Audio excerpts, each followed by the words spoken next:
Et alors, moi je pose une règle du jeu. Il n'y a pas de vous, il n'y a pas de monsieur, c'est Michel, tu. Hein, tu, hein. Ok, d'accord. En Chloé, Michel. Oui. Bon. Moi aussi je m'appelle Michel. Ah, c'est les meilleurs.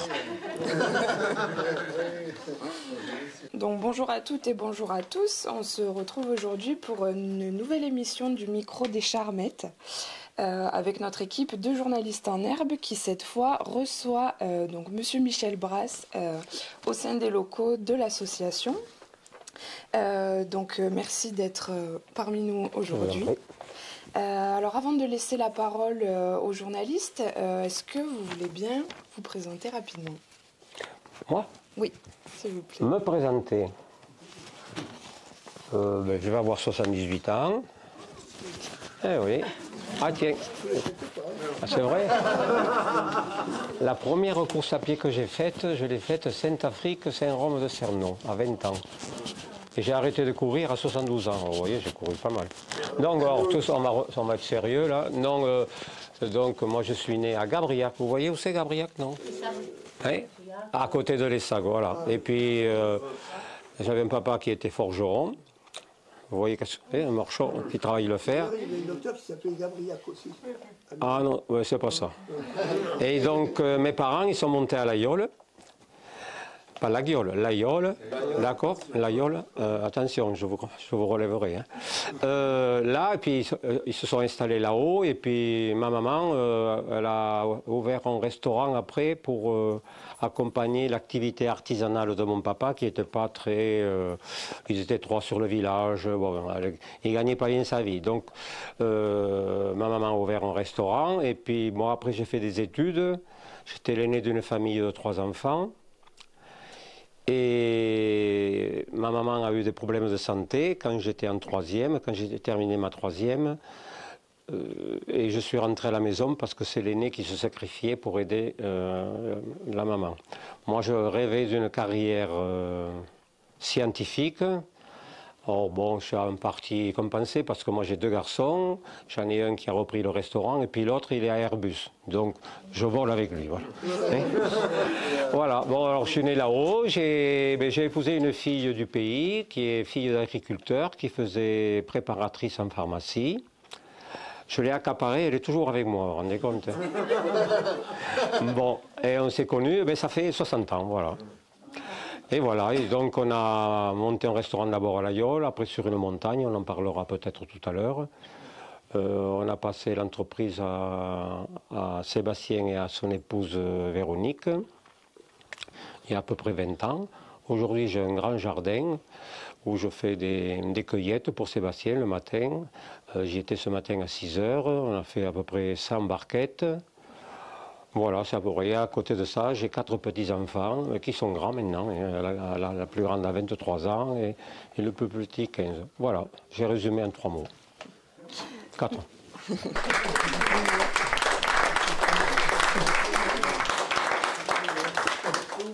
Alors, merci Michel, puisqu'on a dit que... Oui, pas de souci, Chloé. Donc je passe la parole à Valérie pour commencer. Valérie. Bonjour, je m'appelle Valérie. Je vois des questions. Comment faites-vous pour garder la tête froide en cuisine? Pardon, garder la tête? Comment faites-vous pour garder la tête froide en cuisine? En cuisine ou tous les jours? Un peu tous les jours, je ne sais pas comment. Moi, si tu veux, tu peux t'asseoir, Valérie, hein, ça sera plus facile. Non, si tu veux, Valérie, moi, tout simplement, bon, comment t'expliquer ça? Je ne sais pas si vous allez saisir, moi, j'ai pas une tête comme ça, je suis issu du... Je suis un mec ordinaire, enfin, voilà, bon, je suis le fils d'un forgeron, j'habite la campagne, moi, j'aime les choses vraies, sincères, je ne me prends jamais la tête dans le superficiel. Okay. Tu vois, et en cuisine, c'est un peu pareil. Et puis alors la cuisine, d'autant plus parce que moi j'ai opté pour ce métier de cuisinier, on en partagera, on l'évoquera peut-être tout à l'heure, parce que je trouve que La cuisine, c'est du bonheur. On partage avec les gens qu'on aime ou qu'on n'aime pas. Et si tu les aimes pas, tu arrives à les rallier. Et il n'y a rien de mieux que se retrouver autour d'une table et de faire la fête. Voilà. Donc, garder la tête froide, elle est très bien. Elle est même chaude dans ces moments-là. Oui, ok. C'est pour ça que j'ai demandé de la bière tout à l'heure. Ok. La deuxième question, est-ce que les personnes en situation d'handicap peuvent travailler dans un restaurant? Les personnes qui... Est-ce que les personnes en situation de handicap peuvent travailler dans un restaurant? Alors, moi, je travaille pour une fondation qui s'appelle Optéo, qui est basée à Rodez. Et donc, je suis assez impliqué. Et l'année dernière, j'ai fait venir un jardinier dans mon jardin qui s'appelle Nico. Donc l'année dernière, c'était le centre de Sébazac qui me facturait ses prestations. Puis il s'est tellement épanoui avec mon jardinier chef qui est un Anglais. Ça fait 12 ans qu'il est là. Il était menuisier, tu vois, ça amène à tout. Hein. Oui. Et donc, ils se sont entendus, il s'est entendu avec nous, si bien que je lui ai proposé cette année de l'embaucher. Alors cette année, il travaille pour la Maison Brasse. Il a un bulletin de paie de la Maison Brasse. Comme quoi, on peut y arriver. Et alors à côté de ça, on avait s'appelait Caroline, je crois, si je me rappelle bien, une fille toujours de Sébazac qui travaillait en pâtisserie. Mon pâtissier, enfin le pâtissier de Sébastien, trouvait qu'elle travaillait très bien. Puis elle a eu des problèmes personnels, elle est restée que 2 mois. Voilà. Okay. Donc on peut. D'accord. Il faut choisir les bonnes maisons aussi. On en connaît une qui était à Montpellier aussi, dans un bar-restaurant. Il y en a qui travaillent. Je connais une, je ne me rappelle plus le prénom. C'est ça que je me pose ces questions-là. C'est leur rêve de le faire pareil. Alors, la cuisine salée ou sucrée? Un peu les... Je n'arrive pas à le dire. C'est le sucré souvent, les filles. Ah, d'accord. Le troisième, y a-t-il différents de tenues en cuisine? Pourquoi? Pourquoi il y a une? Y a-t-il différents de tenues en cuisine? Je ne sais pas. Ah, différentes tenues? Je ne sais pas. Bon, ils sont habillés tous en blanc. Parce que s'ils travaillent mal, s'il y a de la sauce tomate ou du chocolat, ça se voit et donc... Parce que je voyais, tu vois, en noir. Oh non, j'aime pas. En blanc. J'aime pas la cuisine. Les gens habillés en noir parce que s'ils ne travaillent pas proprement, on ne le voit pas. Ah, d'accord. Enfin, le travail de cuisine, quand même, il y a un respect de l'hygiène, il y a des normes alimentaires et tout qu'il faut savoir respecter. Ok. Merci. Alors moi, je leur offre un dessin, un texte à Michel Presse. Elle demande quelqu'un de lire le texte à sa place, qu'on entende bien. En fait, Valérie vous a écrit un texte, et donc c'est Laetitia, je crois, qui va le lire. Ah, d'accord. Et elle a aussi... vous a aussi fait c'est gentil ça. Oui. Ça nous est utilité de le faire un dessin, ça fait plaisir. Ah, mais ce que tu écris, c'est vrai parce que c'est tout le temps la cuisine de maman qui est la meilleure. Ah, voilà. Moi, tu sais, je viens d'ouvrir un restaurant, pas loin d'ici, enfin, si, à Marcillac. Et la première recette que j'ai mise, c'est une recette d'œuf farci que faisait ma maman. Voilà. Ah. Tu vois? D'accord. Alors, ce qui est marrant, je veux retrouver le goût de mon enfance. Je recherche ces souvenirs chaque jour et chaque nuit. Alors moi, je vais te dire, la cuisine, je ne sais pas si tu vas comprendre, la cuisine, c'est inné chez moi. Je suis habité par la cuisine. Oui. Alors, toi, tu y réfléchis le jour, la nuit, moi, c'est pareil.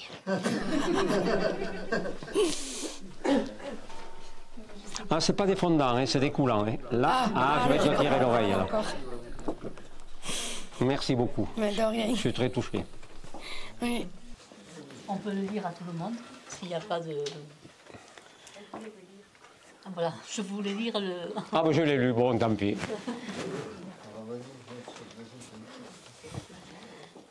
Ma mère cuisinait des œufs, mimosa.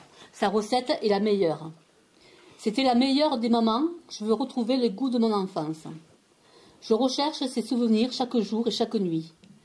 Je vous remercie, Monsieur Michel Brasse, de venir ici, chez nous. Vous avez fait un travail incroyable et je vous admire beaucoup.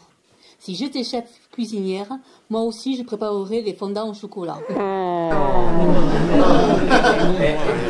une photo de l'aïeul, pas tout à fait. Hein. Et il faudra revoir le dessin. Hein. Allez, je te fais un bisou. 1, 2, allez. Alors, merci Valérie. On continue avec Lison. Lison. Je peux pas avoir un verre d'eau, s'il vous plaît?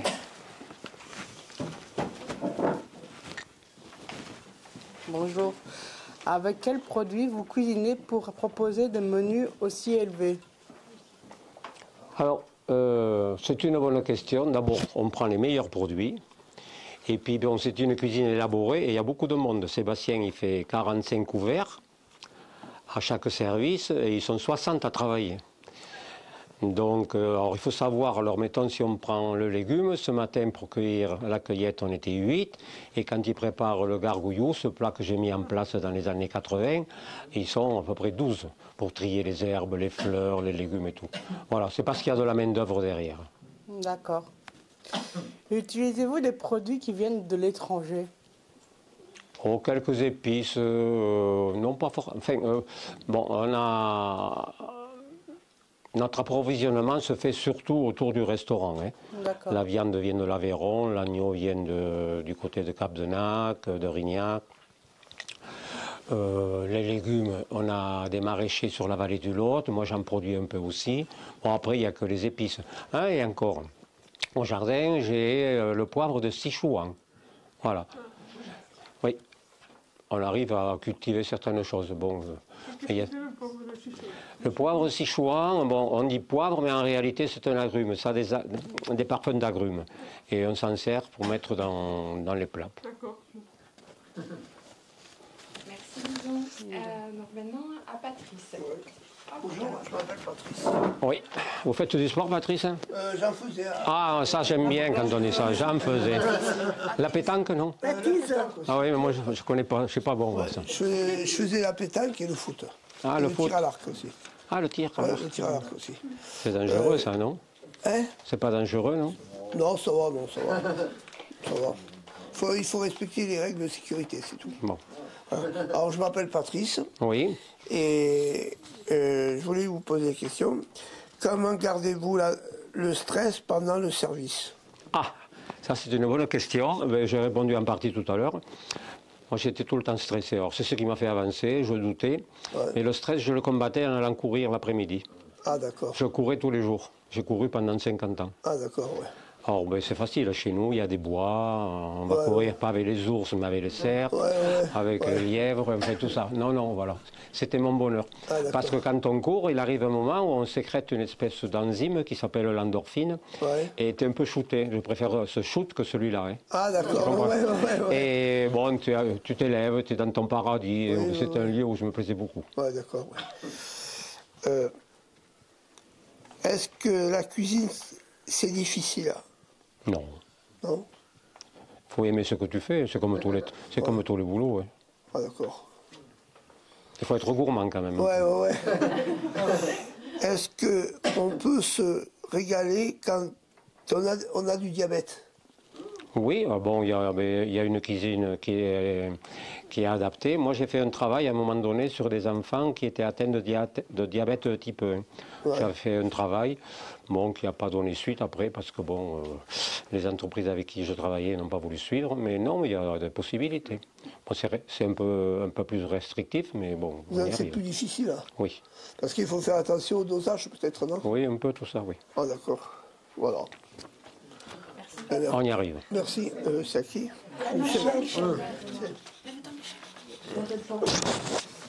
Alors, 3 questions. La première, c'est sérieux. Ah, non, on la terminera après celle-là. On commence par la moins sérieuse, d'accord? Quels sont les aliments qui aident à ne pas être constipé? Ah, ben les pruneaux, hein, je sais, à part ça, Je sais pas, non, je me suis jamais... Ah non, alors bon, c'est manger équilibré d'abord. Oui. Manger des céréales, pas manger que du bif. Hein. Une alimentation équilibrée. Qu'est-ce que vous appelez une alimentation équilibrée? Eh bien, tu manges un peu de tout. Beaucoup de légumes, pas mal de céréales, des légumineuses, pas trop de protéines, c'est-à-dire de la viande ou des choses comme ça. Le Coca-Cola, ça... Ah, je le bannis, j'aime pas ça. Ça me fait des trous dans l'estomac, ça. Je vais te raconter une anecdote. Un jour, il y avait des cuisiniers qui consommaient du Coca-Cola. Ils me disaient, mais non, Michel, ça va. J'ai pris ma bouteille de Coca-Cola et on venait de faire le service. Et le dessus du piano, du fourneau, était encore un peu cracra. Hein, on avait fait des grillades. J'ai posé du Coca-Cola dessus et ça décapait. Alors, quand tu bois ça, ça te décape l'estomac. Fais gaffe. Et pas que ça aussi. Les pièces de monnaie aussi. Ah oui, ah oui. Les pièces de monnaie aussi. Alors les pièces anciennes, ah oui, ah bon. Ah oui, ça. Donc demain tu bois plus de Coca-Cola. C'est fini, hein? Fini, oui. Oui, d'accord. Autre question. Est-ce que vous avez d'autres copains cuisiniers? Oui, j'en ai tous les cuisiniers, mais il y en a 3 avec qui j'ai des affinités particulières. Alors, je ne sais pas si tu les connais, c'est Pierre Gagnère, Olivier Rollinger et Michel Troisgros. Voilà, c'est mes 3 amis cuisiniers, avec qui je partage les mêmes valeurs. Qui admirez-vous? Avez-vous une idole? Une idole? Mon papa et ma maman. C'est tout? Ben, c'est déjà pas mal, hein? Tu m'as dit une idole, et je t'en donne 2. Merci. Merci Michel. Alors on passe la parole à Fabien.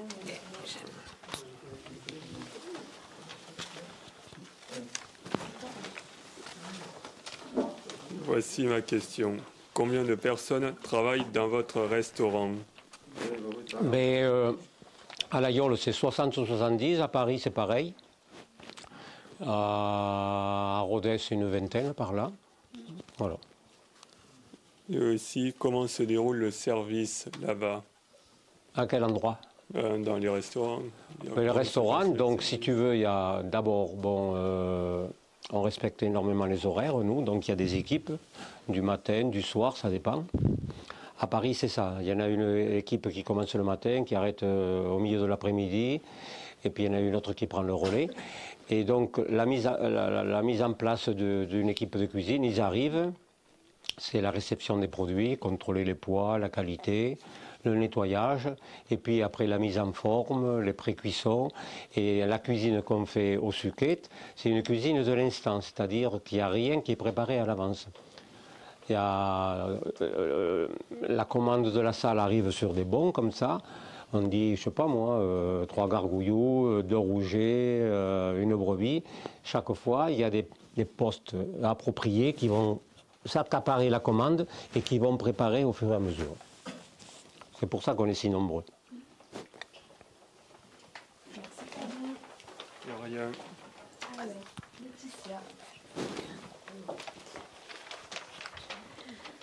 Alors bonjour, je m'appelle Laetitia. Oui. Et je suis originaire de Saint-Côme-d'Olt. Ah, mon papa est né là.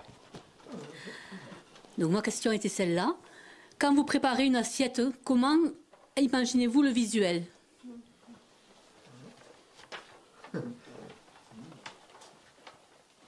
Alors je vais aller un peu en amont. Moi, je voulais faire une carrière, comme je l'ai dit tout à l'heure, du scientifique. Je ne l'ai pas faite. Je suis rentré en cuisine. Mais je ne pense pas que je suis cuisinier. Je m'explique. Parce que je vois qu'il est interpellé. Non, je me sens plus que cuisinier. Je me sers de la cuisine pour exprimer mes sentiments. Mes recettes racontent des histoires, que ce soit le gargouillou, le coulant, ombre et lumière, et j'en passe.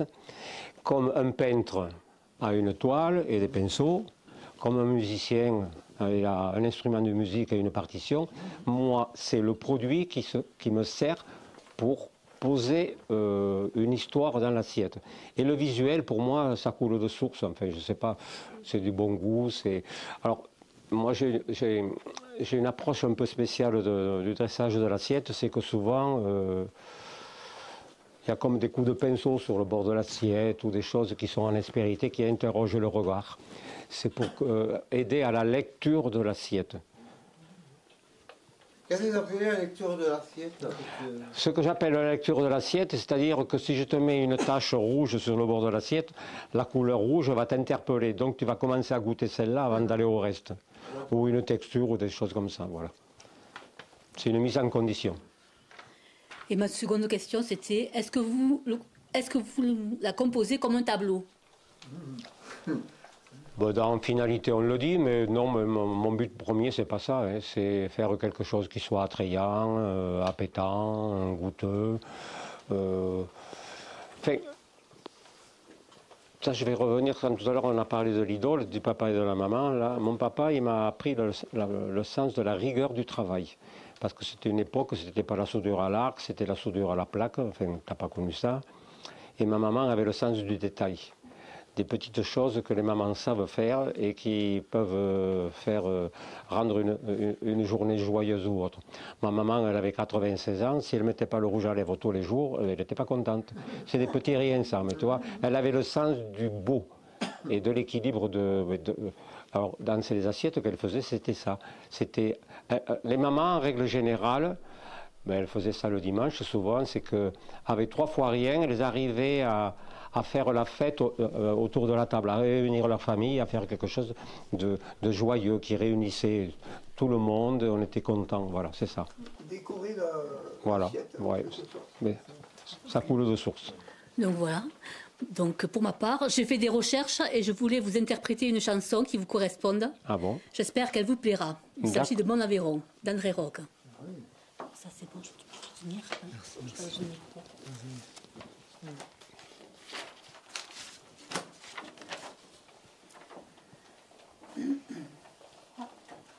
J'ai vu grandir les chutes du Niagara et j'ai eu des plaisirs de roi.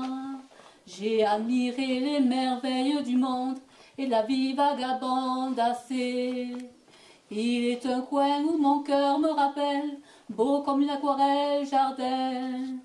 Un coin de France où l'on aime, où l'on danse, y vivre c'est je le pense une chance. Mon Aveyron, je veux revoir ma terre, ses grands espaces, ses cours d'eau, ses lumières. Comme un fleuron dans sa ville flamboyante, le clocher de Rodez nous enchante. Mon Aveyron, je veux revoir ma terre, de Millau à Rodez, les belles Aveyronnaises. Et surtout celle qui attend mon retour, celle que j'aime un peu plus chaque jour. J'irai revoir les sites de Belcastel, chemin de Compostelle, l'histoire me parlera des cités du passé, de ces preux templiers d'alors. Au lever sous mon pays des beaux lacs, voir la porte de l'Aubrac si doux. Je reverrai du trésor de Sainte-Croix, majesté de la croix dorée. Mon Aveyron, je veux revoir ma terre, ses grands espaces, ses cours d'eau, ses lumières. Comme un fleuron dans sa ville flamboyante, le clocher de Rodez nous enchante. Mon Aveyron, je veux revoir ma terre, de Millau à Rodez, les belles Aveyronnaises. Et surtout celle qui attend mon retour, celle que j'aime un peu plus chaque jour.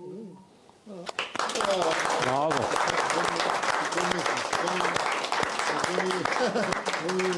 Tu chantes mieux que moi. Hein.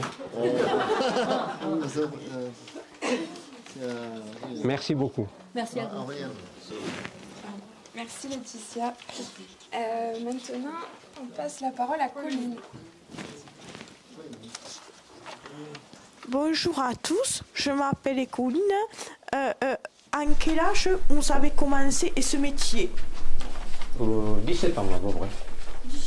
17 ans. Oui, ouais. Et une autre question, est-ce que vous êtes marié? Oui, je suis marié, j'avais 21 ans et voilà, ça va faire bientôt 60 ans. Voilà. Et 60 ans que vous êtes marié, voilà. Pas tout à fait, mais presque. Et oui. Merci Colline. Aurélien. Oui. Combien de fois vous allez faire la cuisine? cuisine En japonais. au Japon. Oui, alors moi j'ai été au Japon. Pourquoi? Pourquoi ou... Combien de fois allez-vous Ah, oh, j'y étais longtemps, bon, souvent je veux dire. J'ai commencé à y aller dans les années 80 à peu près. Pourquoi? Ils étaient venus me chercher pour animer un restaurant là-bas. Pourquoi? Parce que j'avais une cuisine qui travaillait beaucoup, enfin qui cuisinait beaucoup le légume. Il faut savoir que moi j'ai commencé à faire un menu totalement légumes en 1978. Il y en a beaucoup qui n'étaient pas nés là, je pense. 1978, et c'était un sacrilège sur la montagne, parce que sur la montagne, ben, on mange surtout du bœuf, de la viande, du chou farci, du tripot et tout ça. Hein, tu comprends? Et donc les Japonais sont venus me chercher parce que je cuisinais beaucoup de légumes. Et après, bon, dans les années 2000, on a ouvert un restaurant là-bas, qui est resté ouvert jusqu'à l'année dernière, 21 ans. Voilà. Merci Aurélien. Autour d'Émilie. Alors, bonjour. Bonjour. Avez-vous des loisirs pendant votre retraite?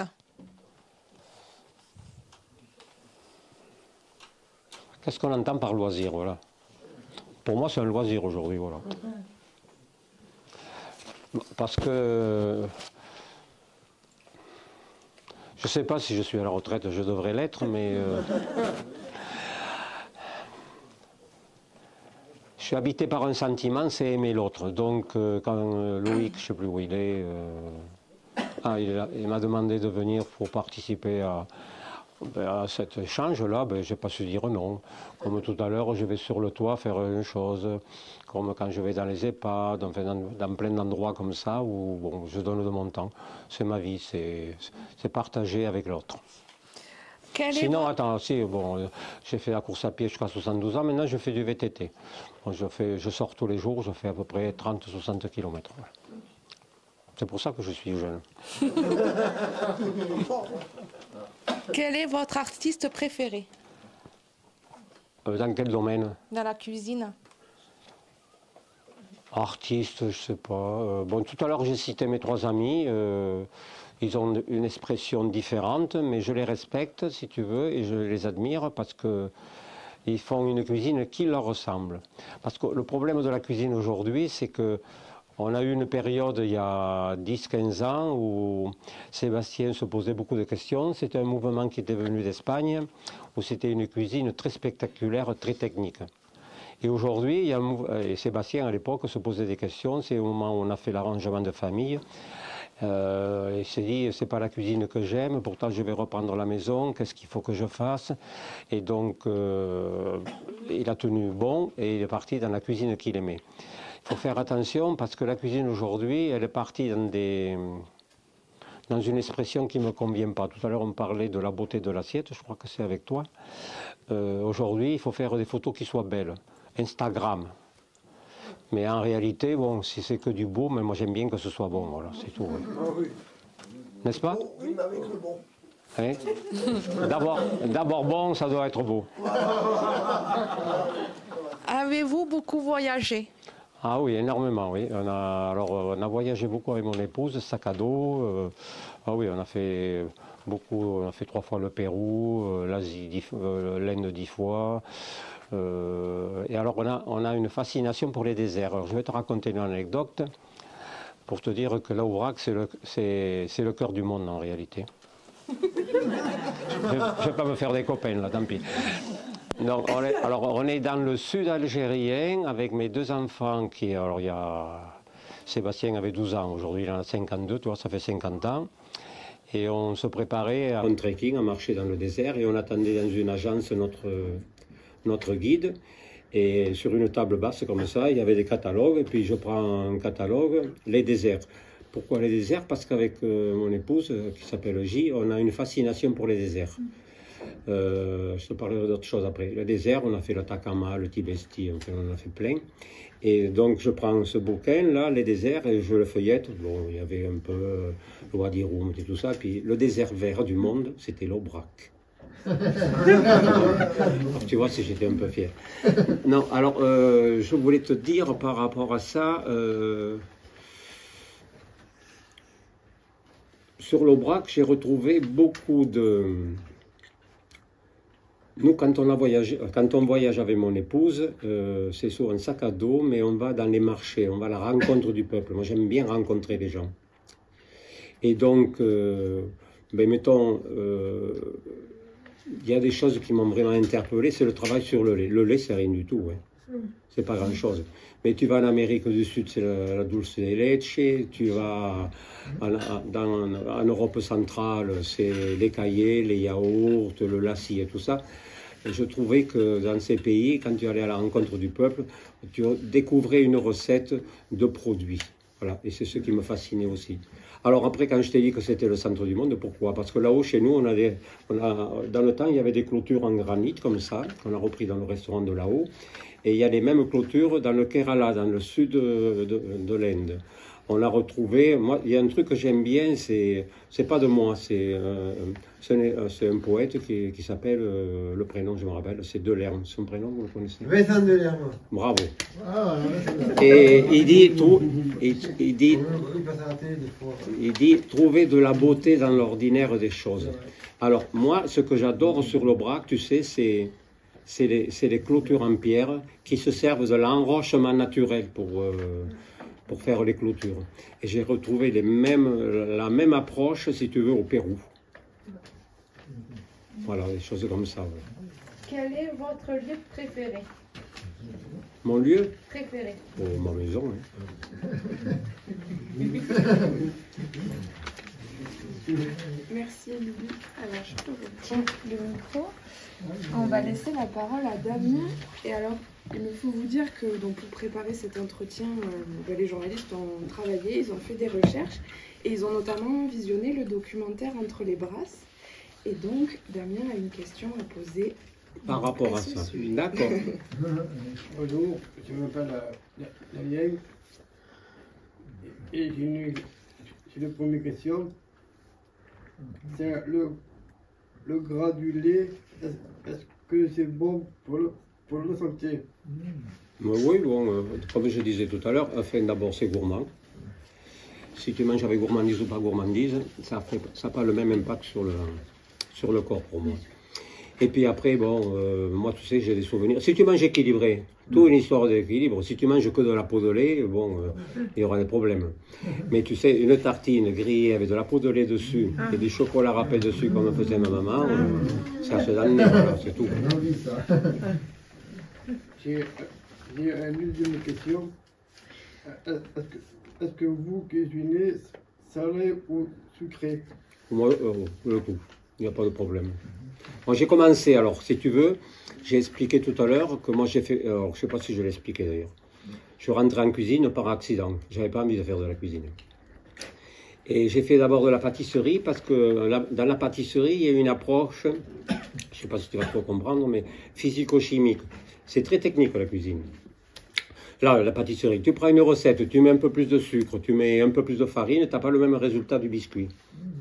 Donc c'est cette approche-là qui me plaisait au début, parce que je jouais mon petit chimiste, je faisais mes petites expériences. Et puis après, j'ai eu des enfants, tout, et j'avais envie de leur faire plaisir, plus qu'avec du sucre.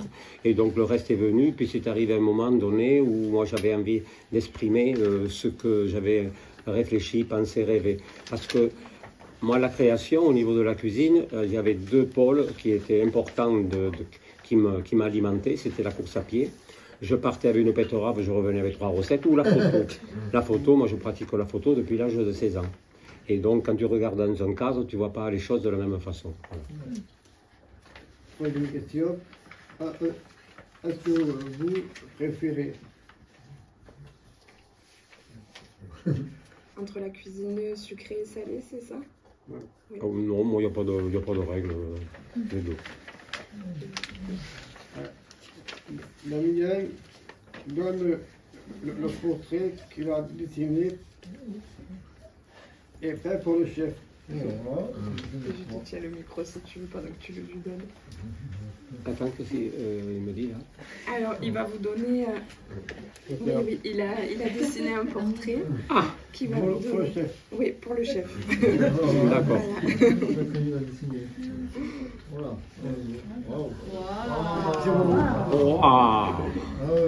Monsieur Gargouillou. Ah, c'est bien.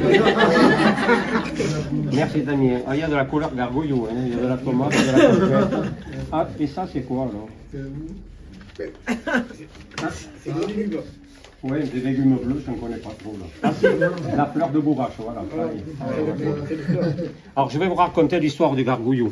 Bien, le gargouillou, bon, vous savez qu'on a une période, nous, là, où la végétation est très courte. Hein. On vient d'avoir les premières feuilles il y a 15 jours.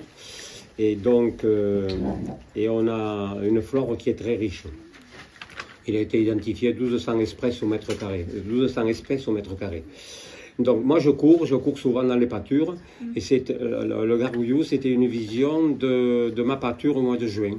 Je cours, il fait un peu de brise, les graminées bougent, il y a de la couleur, chaque jour qu'il fait les couleurs changent dans les pâtures, et j'avais envie de traduire cette vision que j'avais de mon paysage, ce que j'avais dans mes pieds que je foulais, voilà. Et le gargouillou est venu comme ça. Alors après j'ai pris le terme gargouillou, parce que c'était dans la basse Auvergne, le gargouillou, c'était un plat de pommes de terre, on faisait rissoler une tranche de jambon, on coupait des tranches en cubes, comme ça, on mouillait avec de l'eau, un grain d'ail, un clou de girofle, une feuille de laurier, on faisait cuire, voilà. Et moi je trouvais que gargouillou, pour moi, qui aime les mots aujourd'hui, ben, gargouillou, ça collait pas avec ce plat de pommes de terre. Gargouillou, moi, c'est le gazouillis, c'est les oiseaux, c'est tout ça. Et mon gargouillou, c'est un peu ça, voilà. Donc, je me suis accaparé le nom avec le jambon, voilà. D'accord. Merci pour le gargouillou. Merci Damien. Alors maintenant, on passe la parole à Daniel. Pourquoi les chapeaux, les cuisiniers sont il faut un chapeau pointu? D'abord, pourquoi un chapeau? C'est par hygiène, pour pas que les cheveux tombent dans la soupe ou autre. Et puis après, alors historiquement, je ne peux pas te dire, je n'ai jamais cherché ça. Mais la première fonction, c'est que c'est un problème, c'est pour résoudre les problèmes d'hygiène. D'accord. Merci Daniel. Mathilde.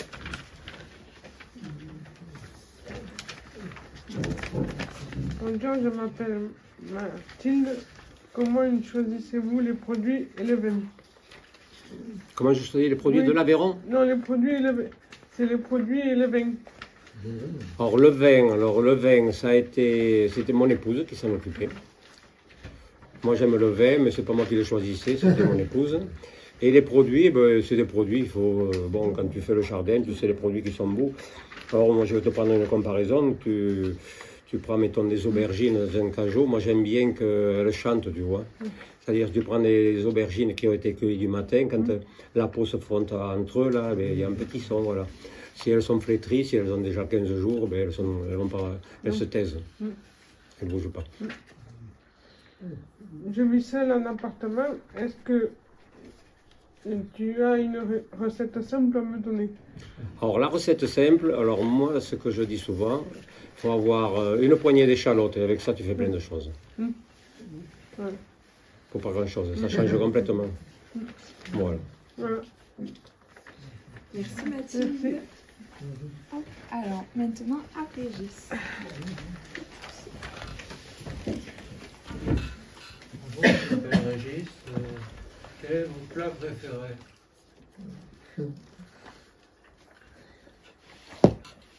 Je sais pas si j'ai un plat préféré. Moi j'aime tout, je suis hyper gourmand. Mais je pense que il y a des plats qui... Il y a des plats de situation. Moi, tu vois, j'aime bien partager un plat de tripes avec mes copains à la fête votive à 8 h du matin. Bon, ceux qui viennent de l'étranger ne comprennent pas trop comment manger des tripes à 8 h du matin, mais avec un canon, là, tu sais, un coup de rouge, moi j'aime bien ça. Ben, si tu partages un moment amoureux avec ton épouse, tu vas pas manger des tripes. Ça va être un bon gâteau, ça va être un poisson. Et puis après... Au niveau de l'expression de la cuisine, ce que j'aime moi par-dessus tout, c'est le légume. C'est lui, enfin, je trouve que le légume offre une source de création qui est bien supérieure à tous les autres produits. Suivant, alors parce que le légume, tu peux le prendre naissant et tu peux le prendre à l'état végétatif si tu veux. Et entre deux, tu as plein de stades. Et puis un légume, tu peux traiter la fleur, le fruit, la feuille, il y a plein de choses, la racine. En ce moment, je fais des essais avec du dahlia. Donc les fleurs servent pour fleurir le restaurant. Et j'ai retrouvé dans un vieux livre que les Incas c'est un peuple qui vivait au Pérou là-bas, ils consommaient le bulbe du dahlia. Et donc j'en ai 26 variétés et j'essaie de composer, de les goûter. Et c'est Sébastien qui fait la sélection pour demain avoir une offre un peu spécifique. D'accord. Et j'ai une autre question, ça revient à la même que tout à l'heure. Pouvez-vous me parler de l'histoire du gargouillot et du fondant au chocolat? Pas fondant, coulant. Parce que je vais te dire, le fondant au chocolat, c'est un gâteau au chocolat qui n'est pas cuit. Ah ouais? Ah oui, oui. Et c'est indigeste. Le coulant, c'est autre chose. Alors ça, on parlait de la technique tout à l'heure. C'est un gâteau qui m'a demandé 2 ans. Ça, je l'ai créé dans les années 80-81. Pourquoi? L'histoire, c'était... Moi, d'abord, j'ai une fascination pour le chocolat, depuis toujours. Chaque jour, c'est mon carré, si c'est pas 2, si c'est pas 3, enfin, je m'arrête là. Hein. Et donc, cette fascination pour le chocolat, donc, les enfants sont jeunes, on va faire du ski, dans des hivers qui ressemblaient à des hivers, avec de la neige, un vent du nord, un essir qui soufflait, la neige volait à l'horizontale, tu reviens à la maison quand tu as fait du ski, hein. Wow, t'es glacé, les enfants ne parlent plus. Et puis bon, Gilles, la maman, elle fait le chocolat cuit à la casserole avec le grain de sel, là. Et puis elle sert les enfants autour de la table, les enfants se chauffent les menottes, là. Et petit à petit, les langues se délient. Ah, t'as vu papa là-bas? Ah, t'étais devant? Oui, mais maman était derrière. Enfin, ou l'inverse. Non, c'était l'inverse. Et donc, je voulais traduire un gâteau au chocolat qui offre ces 2 expressions. Pourquoi ces 2 expressions? Alors, techniquement, je vous dirai après pourquoi. Au départ, quand je servais ce chocolat, il n'y avait pas la boule de glace comme il y a aujourd'hui, il y avait une espèce de biscuit circulaire comme ça. Et quand on amenait ça au restaurant, les gens ils disaient là, oui, d'accord. Et puis quand il ouvrait, le bonheur. Il y avait quelque chose qui coulait de l'intérieur et qui sentait bon. Et les yeux, les narines, voilà. C'était les 2 temps. Parce que dedans, j'avais trouvé la technique pour incorporer une espèce de noyau. C'était de la ganache. La ganache, c'est quoi?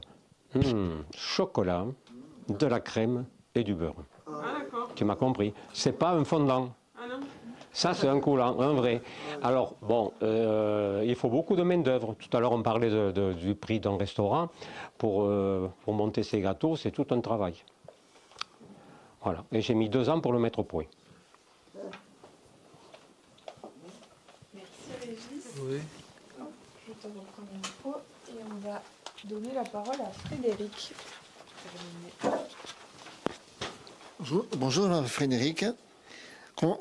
Comment trouvez-vous des saveurs qui vont bien ensemble? Comment imaginez-vous?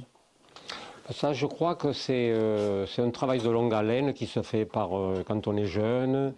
C'est des associations qu'on a et qu'on enregistre comme une bibliothèque.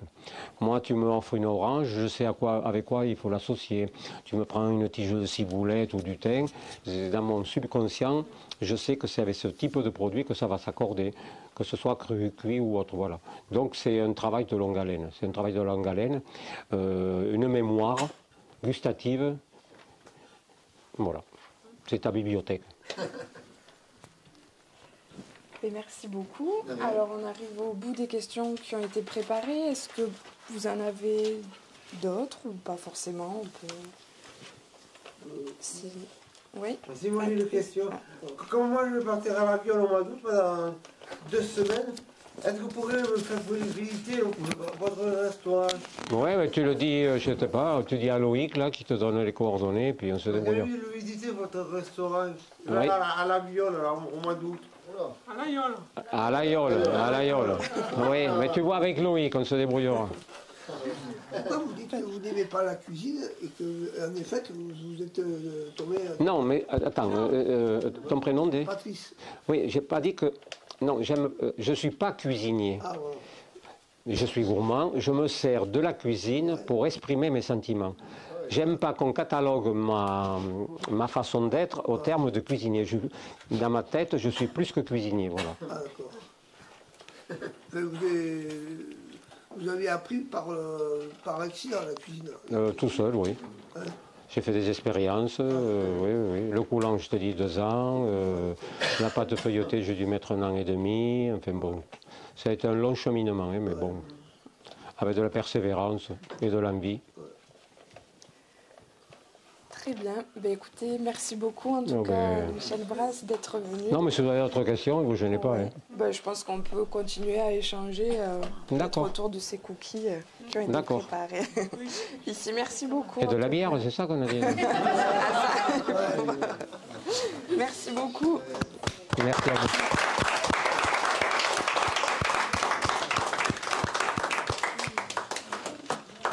C'est très beau.